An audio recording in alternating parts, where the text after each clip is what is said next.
Gita press पुस्तकों को छापने का मात्र प्रेस ही नहीं है, अपितु भगवान की वाणी से निश्रित जीवनोद्धारक गीता एवं महापुरुषों के वचनों इत्यादि की प्रचार स्थली होने से पुण्य स्थली है।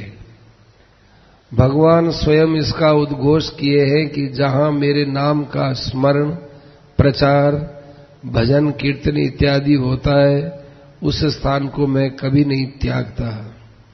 ना हम बसामि वैकुंठे योगिनाम हृदयेन च मद्भक्ता यत्र गायन्ति तत्र तिष्ठामि नारद।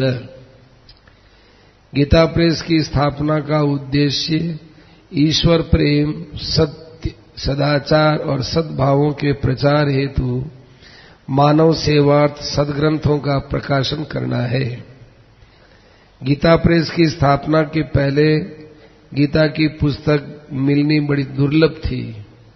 मिलती थी तो पाठ शुद्ध नहीं होता था, मूल्य भी दे पाना सर्वसाधारण के लिए सुलभ नहीं था।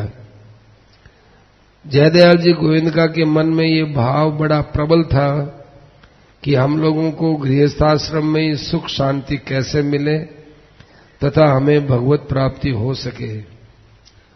उनके एक ही लगन थी कि मानव मात्र इस भवसागर से कैसे पार हो।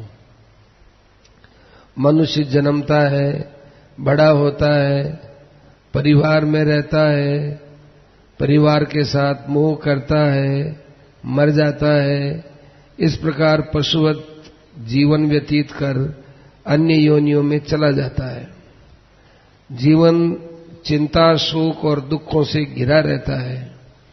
मानव शरीर पाकर भी यदि चिंता और शोक में डूबा रहा तो उसने मनुष्य शरीर का दुरुपयोग ही किया है।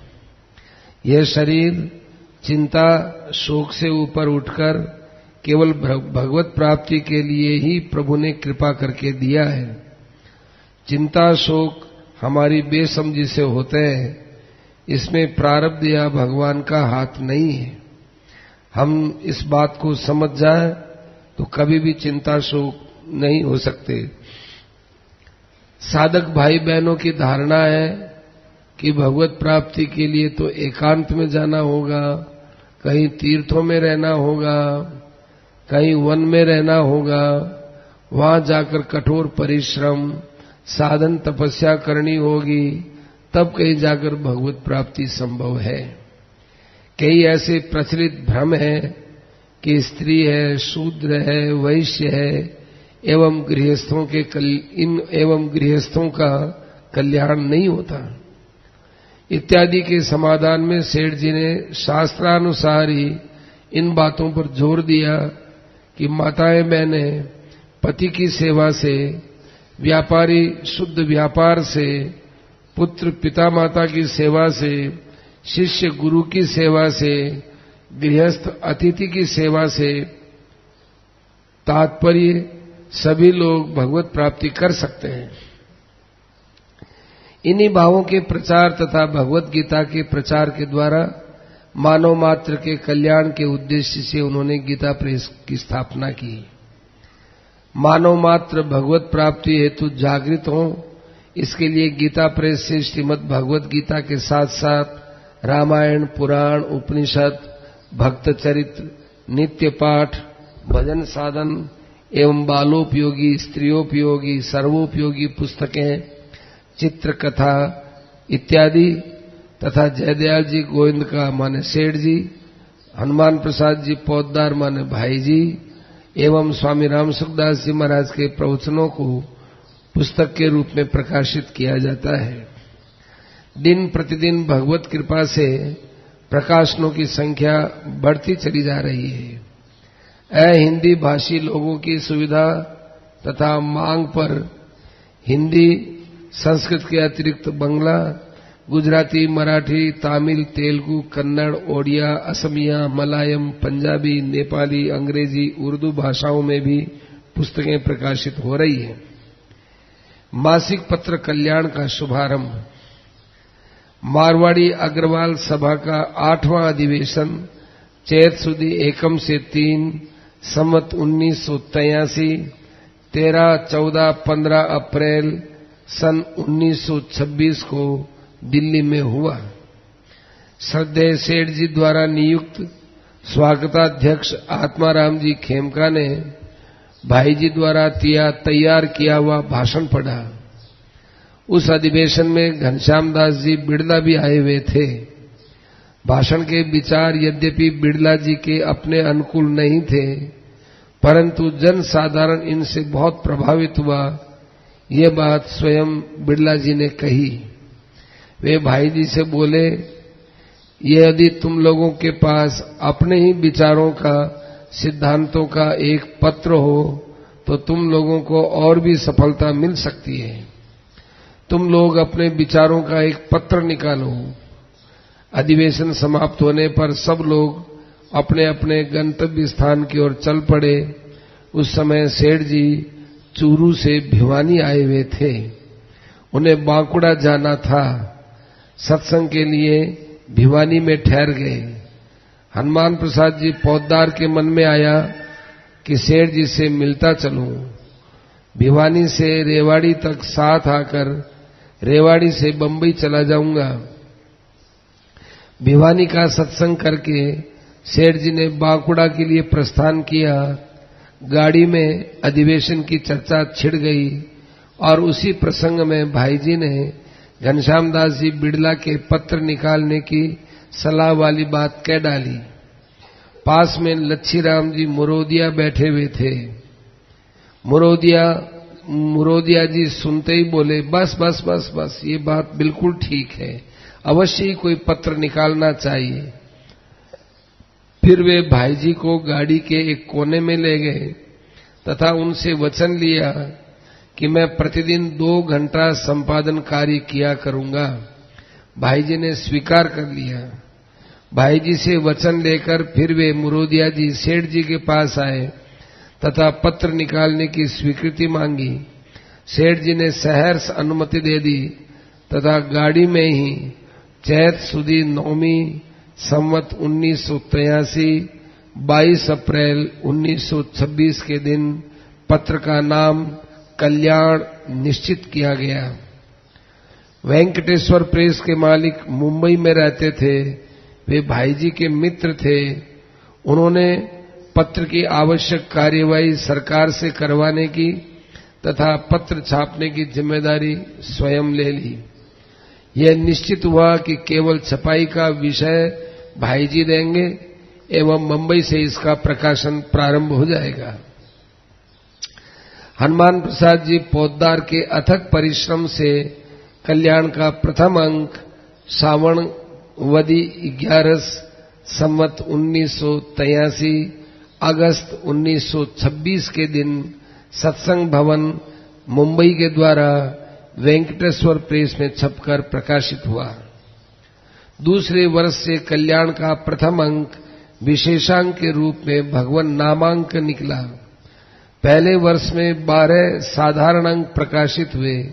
बाद में कल्याण के प्रकाशन की योजना गोरखपुर से बन गई। सेठ जी ने बांकुड़ा से भाई जी को तार दिया कि कल्याण का सारा स्टाफ लेकर शीघ्र गोरखपुर जाकर कल्याण का आगामी अंक वहीं से प्रकाशित करो। इस प्रकार कल्याण का प्रकाशन गोरखपुर से भादवा संवत 1984 अगस्त 1927 से प्रारंभ हुआ। कल्याण भक्ति, ज्ञान, वैराग्य, धर्म, सदाचार एवं साधन संबंधी सामग्री द्वारा जन जन को भगवत प्राप्ति हेतु प्रेरित करने का निरंतर प्रयास कर रहा है। कल्याण के प्रकाशन के बाद इस बात की आवश्यकता प्रतीत होने लगी कि कल्याण की तरह एक मासिक पत्र अंग्रेजी में भी निकाला जाए। जनवरी 1934 से कल्याण कल्प तरु का प्रकाशन प्रारंभ हुआ। इसके कंट्रोलिंग एडिटर भाई जी रहे तथा संपादक श्री चिमनलाल जी गोस्वामी थे। कल्याण कल्प तरु के माध्यम से श्रीमद् भगवत गीता, वाल्मीकि रामायण, रामचरितमानस, मनुस्मृति, अध्यात्म रामायण, जैमिनी, अश्वमेध इत्यादि ग्रंथों का प्रामाणिक अनुवाद अंग्रेजी भाषा में हो सका। सेठ जी की नीति एवं महात्मा गांधी जी की सम्मति के अनुसार कल्याण एवं कल्याण कल्पतरु में आरंभ से ही विज्ञापन नहीं छापा जाता है। भाई जी एक बार गांधी जी से मिलने गए थे, तो गांधी जी ने कहा कि एक बात हमारी मानना कि तुम कल्याण के अंदर कोई विज्ञापन नहीं देना, क्योंकि विज्ञापन देने पर संस्था पैसे में चली जाएगी। सेठ जी का तो पहले से ही विचार नहीं था। इस विषय में सेठ जी के और गांधी जी के एक विचार रहे। दर्शनीय स्थल भगवान श्री कृष्ण की वाणी श्रीमद् भगवत गीता को छापते छापते गीता प्रेस आज पुण्य स्थली के रूप में स्थापित हो गया। देश विदेश के लोग यहां आकर अपने भाग्य की सराहना करते हैं। वैसे तो पूरा प्रेस ही दर्शनीय है, लेकिन दो स्थल विशेष आकर्षक के केंद्र हैं। पहला गीता द्वार। भारतीय संस्कृति एवं धर्म की महत्ता निर्विवाद है। हमारी सनातन संस्कृति के अनेक कलापूर्ण प्राचीन प्रतीक देश में स्थान स्थान पर है। भारतीय मंदिरों में जो कला सौंदर्य है वो विश्व के किसी भी कला मर्मज्ञ को मुग्ध कर देता है। कला सौंदर्य के साथ उनमें गूढ़ धार्मिक एवं आध्यात्मिक तत्व निहित है। ये स्वाभाविक है कि अपने किसी निर्माण में हम देश की इस गौरवमयी प्राचीन कला से प्रेरणा ग्रहण करें। इसलिए गीता प्रेस का प्रवेश द्वार बनाने में देश के विख्यात प्राचीन मंदिरों से प्रेरणा ली गई। बौद्ध, जैन एवं सिख मंदिरों की कला प्राचीन हिंदू कला का ही एक अंग है। इसलिए प्रवेश द्वार के निर्माण में सनातन धर्म के मंदिरों के अतिरिक्त बौद्ध, जैन एवं सिख धर्म के मंदिरों की कला से भी प्रेरणा ली गई है। एवं द्वार के प्रत्येक अंश का निर्माण किसी न किसी प्राचीन सांस्कृतिक कलापूर्ण मंदिर के किसी अंश के आधार पर ही हो, इसका यथाशक्ति ध्यान रखा गया है। इस प्रयत्न के परिणाम स्वरूप प्रवेश द्वार प्राचीन मंदिर की कला की विभिन्न शैलियों का आंशिक रूप में दिग्दर्शन बन गया। दूसरा, लीला चित्र मंदिर। गीता प्रेस का कार्य प्रारंभ होने के कुछ वर्षों बाद गीता प्रेस में काम बढ़ जाने से नया मकान बना। तब उसके ऊपर एक विशाल भवन बनाया गया। भवन बन जाने पर पूरी भगवत गीता संगमरमर पत्थर पर खुदवा कर उसमें शीशा भरवाया गया और दीवालों पर चारों ओर पूरी गीता के क्रम से भी पत्थर जड़ दिए गए।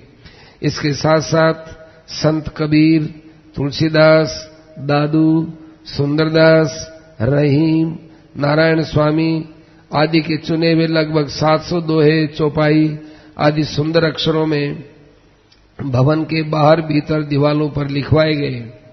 कल्याण के लिए वर्षों से शास्त्रानुसार भगवान की लीलाओं के चित्र बनवाए जा रहे थे। उनका बड़ा संग्रह था। उनमें से कुछ चित्र चुने गए और बहुत से नए चित्र भवन में लगाने के लिए बनवाए गए। पुराने हस्त निर्मित चित्र इकट्ठे किए गए, फिर सब पर फ्रेम लगवाकर उन्हें सजा दिया गया। भगवत कृपा से तत्कालीन चित्रकारों ने रामलीला और कृष्ण लीला तथा अन्य देवी देवताओं आदि के जो चित्र बनाए वे इतने सजीव हैं कि उन्हें देखकर सदा ही देखते रहने की इच्छा रहती है। इन चित्रों के यथास्थान लगने के उपरांत हमारे भारत के प्रथम राष्ट्रपति महामहिम देश रत्न डॉक्टर श्री राजेंद्र प्रसाद जी वैशाख सुदी अष्टमी विक्रम संवत 2012 दिनांक 29 अप्रैल सन 1955 को प्रातःकाल गीता प्रेस गोरखपुर में पधार कर इसका उद्घाटन करने की कृपा की। इस प्रकार ये अभूतपूर्व लीला चित्र मंदिर बन गया। तीसरा, गीता भवन स्वर्गाश्रम। सेठ जी को एक शांति प्रिय स्थल की आवश्यकता महसूस हुई, जहां कोलाहल न हो, पवित्र भूमि हो, साधन भजन के लिए अति आवश्यक सामग्री उपलब्ध हो। इस आवश्यकता की पूर्ति के लिए उत्तराखंड की पवित्र भूमि पर सन 1918 संवत 1974 के आसपास सत्संग करने हेतु सेठ जी पधारे। ऋषिकेश में सेठ जी ने सत्संग का आयोजन किया। कई वर्ष वहां सत्संग करने के साथ साथ वे किसी एकांत वैराग्यपूर्ण स्थान की खोज में लगे रहे। गंगा के पार भगवती गंगा के तट पर वटवृक्ष और वर्तमान गीता भवन का स्थान सेठ जी को परम शांतिदायक लगा। सुना जाता है कि वटवृक्ष वाले स्थान पर स्वामी रामतीर्थ ने कभी तपस्या की थी। सेठ जी कहा करते थे कि यह वटवृक्ष और गीता भवन हमें भगवान की कृपा से स्वाभाविक ही प्राप्त हुए हैं। फिर क्या था, सन 1925 के लगभग से सेठ जी अपने सत्संगियों के साथ प्रत्येक वर्ष ग्रीष्म ऋतु में लगभग 3 माह वहां रहने लगे। प्रातः 4 बजे से रात्रि 10 बजे तक भोजन, संध्या वंदन आदि के समय को छोड़कर सभी समय लोगों के साथ भगवत चर्चा, भजन कीर्तन आदि चलता रहता था। धीरे धीरे सत्संगी भाइयों के रहने के लिए पक्के मकान बनने लगे। भगवत कृपा से आज वहां कई सुव्यवस्थित एवं भव्य भवन बनकर तैयार हो गए, जिनमें 1000 से अधिक कमरे हैं और सत्संग, भजन, कीर्तन के स्थान अलग हैं, जो शुरू से ही सत्संगियों के लिए निःशुल्क रखे गए। यहां आकर लोग गंगा जी के सुरम्य वातावरण में बैठकर भगवत चिंतन तथा सत्संग करते हैं।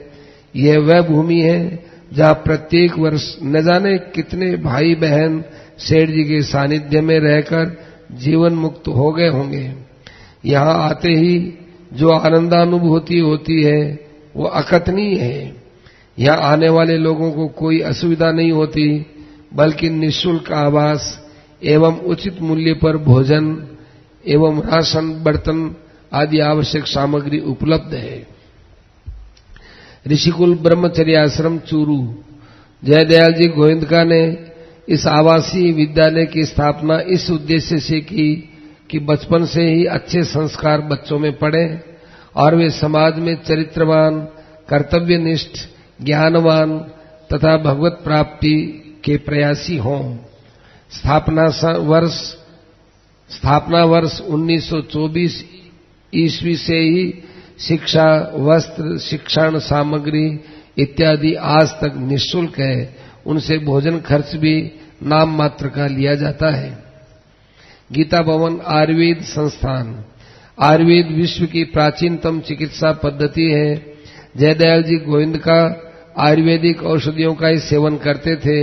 शुद्ध आयुर्वेदिक औषधियों के निर्माण के लिए गीता भवन में व्यवस्था की गई, ताकि हिमालय की ताजा जड़ी बूटियों एवं गंगा जल का उपयोग करके शुद्ध आयुर्वेदिक औषधियां जन सामान्य को सुलभ कराई जा सके। निःशुल्क आयुर्वेदिक औषधियों का संचालन भी किया गया। इस समय स्वर्गाश्रम गोरखपुर, चूरू, कलकत्ता एवं सूरत में निःशुल्क औषधि वितरण की भी व्यवस्था है। पहले कलकत्ता में भी औषधियों का निर्माण होता था। छठी एक संस्था है परम सेवा समिति। मनुष्य भगवत प्राप्ति करे, यह उनकी प्रबल धारणा थी, क्योंकि मनुष्य जन्म पाना ही भगवत की कृपा है, भगवान की कृपा है। इस अवसर को कोई व्यर्थ खो दे, ऐसा वे चाहते नहीं थे। अंतकाले च मामेव स्मरण मुक्त्वा कलेवरम यह प्रयाति समद्भावम याति नास्तित्व संशय है। जो पुरुष में मुझको स्मरण करता हुआ शरीर का त्याग करता है, वह मेरे साक्षात स्वरूप को प्राप्त होता है, इसमें संदेह नहीं। इस श्लोक पर चिंतन करके सेठ जी ने एक परम सेवा समिति का गठन किया।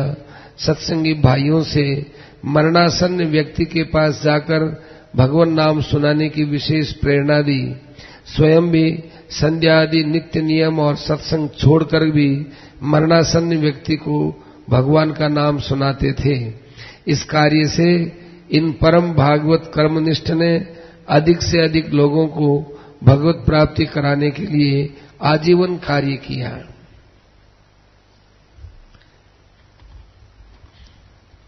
गीता रामायण परीक्षा समिति। श्रीमद् भगवद गीता और रामचरितमानस ये दोनों मंगलमय दिव्यतम ग्रंथ हैं। इनमें मानव मात्र को अपनी समस्याओं का समाधान मिलता है तथा जीवन में अपूर्व सुख शांति का अनुभव होता है। संपूर्ण विश्व में इन अमूल्य ग्रंथों का समादर है। इन ग्रंथों के प्रचार के द्वारा लोक मानस को अधिकाधिक परिष्कृत करने की दृष्टि से श्रीमद् भगवत गीता और रामचरितमानस की परीक्षाओं का प्रबंध किया गया। दोनों ग्रंथों की परीक्षाओं में बैठने वाले लगभग 10,000 विद्यार्थियों के लिए लगभग 200 परीक्षा केंद्रों की व्यवस्था की गई। नियमावली मंगाने के लिए कृपया निम्नलिखित पते पर व्यवहार होता है। 8वां नाम जप विभाग।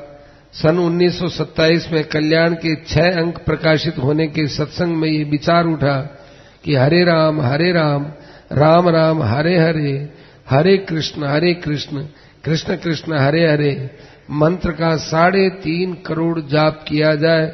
इसके लिए कल्याण पत्र के माध्यम से जन साधारण को सूचना दी। जब किसी भी तिथि से किसी के भी द्वारा किया जा सकता है, लेकिन पूर्ति चैत्र पूर्णिमा को ही हो। उसी समय से आज तक जप करने वाले भाई बहन मंत्र संख्या की सूचना नाम जप विभाग गीता प्रेस को भेजते हैं। प्रतिवर्ष की नाम जप संख्या कल्याण में प्रकाशित भी होती है। साधक संघ। मानव जीवन की सर्वतोमुखी सफलता आत्म विकास पर ही अवलंबित है।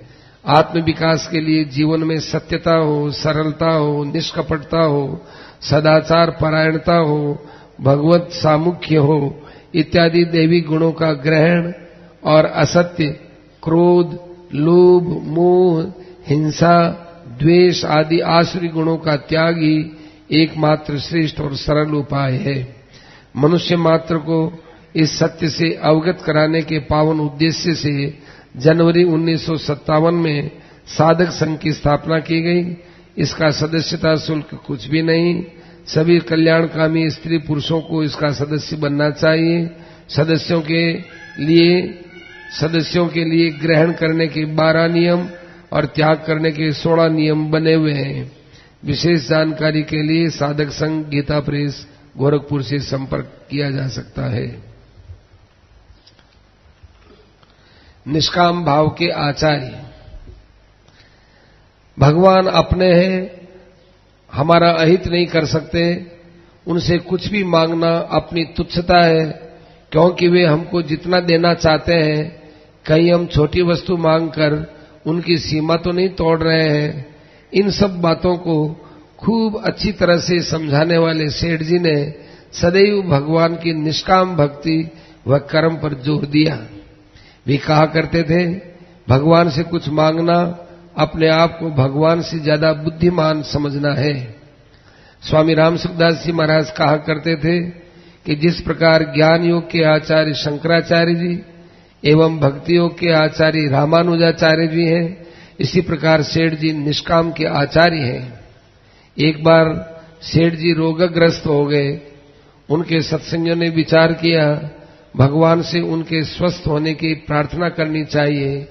ऐसा सुनकर सेठ जी उन लोगों से बोले कि जो मेरे लिए अनुष्ठान करेंगे वे मेरे मित्र नहीं शत्रु हैं, क्योंकि हमारे प्यारे का विधान बदलना चाहते हैं। यदि तुम लोग ऐसा करोगे तो मैं भगवान से यही प्रार्थना करूंगा कि वे तुम्हारी प्रार्थना बिल्कुल न सुने, और यही कहूंगा कि हे भगवान, आपको जैसा करने में प्रसन्नता का अनुभव हो वैसा ही आप करो। इतने निष्काम।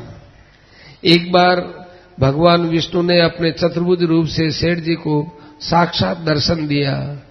सेठ जी ने सोचा, इनको तो मैंने बुलाया ही नहीं था, ये क्यों आए? उसी क्षण उन्हें स्फुरना हुई, निष्काम भक्ति के प्रचार के लिए संभवतः इन्होंने दर्शन दिया है। तब से वे निष्काम भक्ति के प्रचारक हो गए। भगवान से भी नहीं कहा कि आप मेरे को दर्शन दो, और दर्शन दिया तो कि मैंने बुलाया ही नहीं, क्यों आए वही? तो अपने आप भाव जागृत हुआ कि निष्काम भाव के लिए, निष्काम भाव के प्रचार के लिए। तब से वे निष्काम भक्ति के प्रचारक हो गए। आपने पूरे जीवन भर में केवल एक ही सकाम प्रार्थना की थी भगवान सूर्य से कि हे सूर्य भगवान, यदि पर स्त्री में मेरी पाप बुद्धि हो जाए तो आप मुझे उसी समय भस्म कर देना। वे पर स्त्री को स्पर्श तक नहीं करते थे तथा बिना घरवालों को साथ लिए स्त्रियों को अकेले सत्संग इत्यादि में आने से मना करते थे।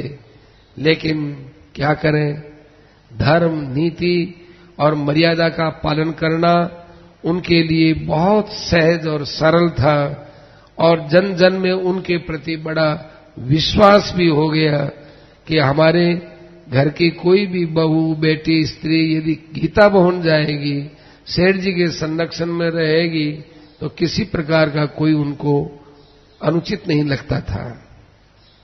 कुछ प्रसंग है। एक बार निष्काम भक्ति के उदाहरण में सेठ जी ने कहा कि यदि कुछ विधर्मी, देखो कहना तो नहीं चाहिए सभा में,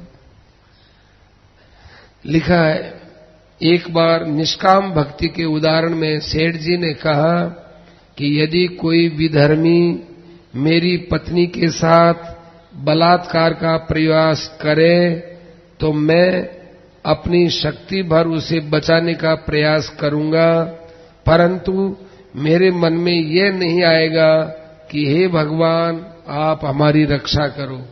मेरी तरफ से मैं मर मिटूंगा बचाने के लिए, पर भगवान से प्रार्थना नहीं करूंगा। एक बार सेठ जी को एक्जिमा हो गई। एक्जिमा का है बैद जी है, चर्म रोग, अच्छा, दाद सुना तो हाँ, नहीं ठाक हो नहीं हो, अच्छा ठीक। एक बार सेठ जी को बीची एक्जिमा हो गई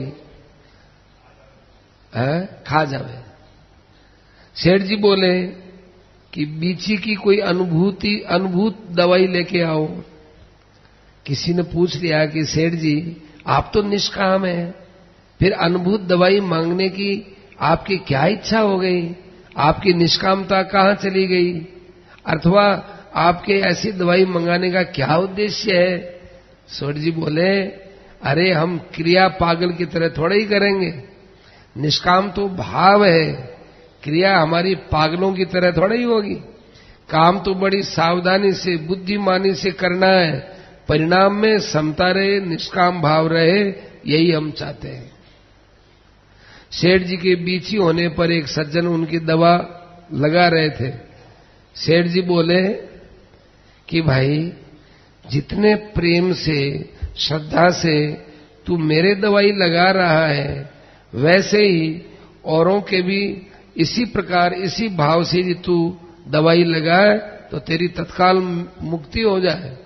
मेरे लगाने से तो इतनी मुक्ति नहीं होगी, दूसरे के ऐसा भाव रख के करे तो मुक्ति हो जाए। घनश्याम जी से सेठ जी ने अंत समय में पूछा, घनश्याम तू भगवान के पास जाकर के कहोगो? वो घनश्याम जी को घनश्याम बोलते थे। घनश्याम तू भगवान के पास जाकर के कहेगो? घनश्याम जी बोले, उनसे कहूंगो कि सारे संसार को भ्रष्टाचार मिटा दे। सेठ जी बोले, ना भाई ना, ऐसो वचन नहीं बोलनो। क्यों? अरे मालिक को हुक्म देनो आपनो काम है? नहीं, मालिक को हुक्म थोड़ा ही देनो चाहिए। तब घनश्याम जी ने पूछा, तो फिर के कहूं? तो सेठ जी ने कहा कि बोलना चाहे कि आपको जैसा जचे उस तरिया करो, जैसे जचे उस तरह करो। एक बार सेठ जी के सिर में दर्द हो रहा था। किसी भाई ने कहा कि सेठ जी आप ध्यान लगा लें तो सिर दर्द दूर हो जाएगा। सेठ जी बोले, क्या सिर दर्द को दूर करने के लिए ध्यान जैसी चीज को खत्म करूंगा? कोई व्यक्ति पत्थर के लिए, सामान्य पत्थर के लिए हीरे को खर्च करेगा? स्वर्गाश्रम में एक बार सेठ जी वट वृक्ष के नीचे बैठे थे। एक विदेशी आदमी ने कैमरे से उनका चित्र लिया। वो लेने लगा, उन्होंने अपने चेहरे पर गमछा डाल दिया। लोगों ने कहा कि ये क्या है? सेठ जी ने कहा कि ये मुझे मुर्दे की पूजा नहीं करवानी है। ये तो चित्र लेना तो मुर्दे की पूजा करनी है, मुर्दे की पूजा नहीं करवानी है। सेठ जी अपना चित्र खिंचवाने में, छपवाने में, पुजवाने में सख्त विरोधी थे। एक बार किसी सज्जन ने कहा कि सेठ जी, आप ऋषिकुल चुरू के लिए थोड़ा फंड जमा करा दो ताकि ब्याज से संस्था आराम से चले। सेठ जी बोले कि यदि अच्छा काम होगा तो धन की कमी नहीं रहेगी, खराब काम होगा तो हमें चलाना नहीं है। वे सकाम अनुष्ठान के पक्ष में बिल्कुल नहीं थे।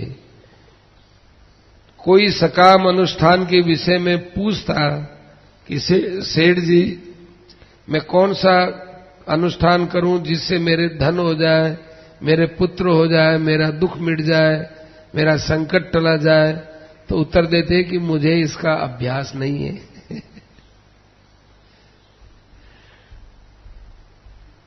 देखो, मुझे मालूम है कि समय तो हो गया, लेकिन छोड़ने का मन नहीं करता। गोविंद भवन में एक सत्संगी को उन्होंने बताया कि सुनो, थे मेरी बात सुनो, अभी तुम्हारे धारणा है कि मेरे संग से तुम्हें मुक्ति मिल जाएगी, इसलिए मेरे से तुम प्रेम करते हो।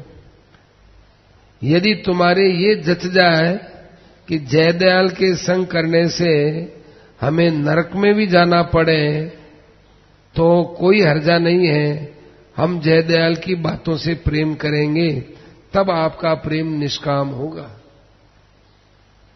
अभी तो आपको ये लगता है कि हमारी मुक्ति हो जाएगी, इसलिए हम सेठ जी कह रहे नहीं, नरक में जाओगे। ऐसा ये तुम्हारे मन में जच जाए फिर भी मेरी बातें सुनो तो फिर निष्काम प्रेम है।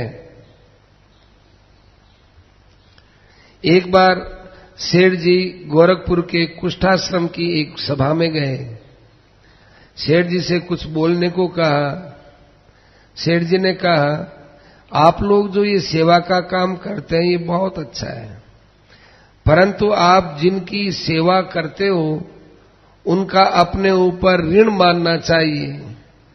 कारण आपने तो समय लगाकर इनकी भौतिक सेवा की और आपका निष्काम भाव होने से अंतःकरण शुद्ध हो गया, आप तो भगवान के निकट पहुंच गए, इसलिए इनसे बड़ी सेवा तो आपकी अपने की है। ये सेवा का मौका इन्होंने दिया, तब ने आपको मौका मिला है। ये अलौकिक लाभ इनके बिना कैसे मिलता? इसलिए जिनकी आप सेवा करते हो उनका ऋण मानना चाहिए, तब आपकी सेवा सेवा कहलाएगी। एक दिन गीता भवन में सत्संग हो रहा था। लोग अपने जूते वहीं खोल दिए थे, सेठ जी ने भी वहीं खोल दिए थे। तो गीता भवन में किसी का एक जूता सेठ जी के पांव की ठोकर से आगे खिसक गया। सेठ जी गोपाल जी मोता का हाथ पकड़े हुए थे। 2 कदम आगे चलकर वापस लौटे और उस जूते को वापस यथास्थान करके बोले, तुम लोगों के रग रग में सकामता भरी पड़ी है। अब वो जूता ठोकर लग गया, जूता आगे चला गया। गोपाल जी मोता थे, बीकानेर गए थे, अब तो नहीं है संसार में। तो वे 2 कदम आगे जाकर वापस ला करके उस जूते को वहां रख दिया। तो सेठ जी बोले, तुम लोगों के रग रग में सकामता भरी पड़ी है। गोपाल जी मोता ने कहा कि सेठ जी, जूता उधर चला गया, इसको यहां रख दिया, इसमें सकामता निष्कामता क्या हुई? सेठ जी ने कहा, यदि हमारा जूता पड़ा रहता तो तुम अपने हाथ से ठीक करते ना। अपने स्थान पर न मिलने के कारण उसका जूता था, उसको तो अब खोजना पड़ेगा। तुम्हें जिसमें लाभ दिखे वो काम तो करना, और जिसमें लाभ नहीं दिखे उस काम को नहीं करना। यही तो सकामता और निष्कामता है, कोई सींग पूछ थोड़ा ही होती है। एक बार किसी के स्वास्थ्य के लिए किसी ने महामृत्युंजय जप करवाने के लिए सेठ जी से पूछा। सेठ जी ने डांट करके कहा, सलू के लिए भैंस काटना चाहते हो? सलू का होता है जूता सिलाई के लिए काम में लेने वाला चमड़े का धागा। सलूकी के लिए भैंस काटना चाहते हो?